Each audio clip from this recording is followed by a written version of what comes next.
The first step to replacing the rear tire is to turn the ignition switch off and remove the key. Lift the mower hood and disconnect the spark plug wire. Block the front tires to keep the riding mower from rolling. Position the jack under the frame and jack up the riding mower to raise the rear wheel. Place a jack stand under the frame to support the riding mower. Remove the jack. Pull off the axle cover. Remove the retaining ring and then pull off the washer. Pull the tire off the axle. Remove the square key. Many times the key will fall out on its own. Remove the valve stem cap. Remove the valve stem core, which lets any remaining air out of the tire. Break the tire bead and pry the tire off the wheel rim on one side. Pry the tire off the rim on the other side. Clean the wheel rim. Set the new tire flat on a work surface. Lubricate the top tire bead with liquid detergent.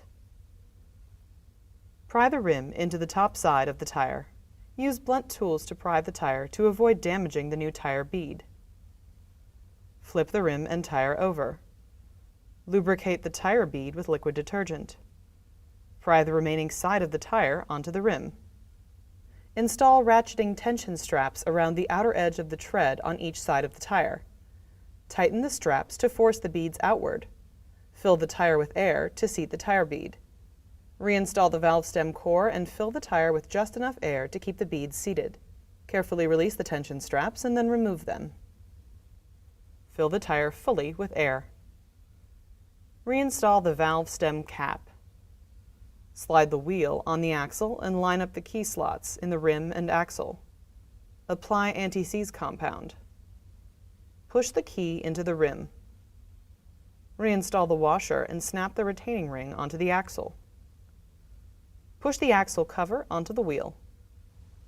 Push the jack under the frame and raise the riding mower, and then pull out the jack stand. Lower the riding mower to the ground. Remove the wood blocks from the front tires. Reconnect the spark plug wire and lower the mower hood.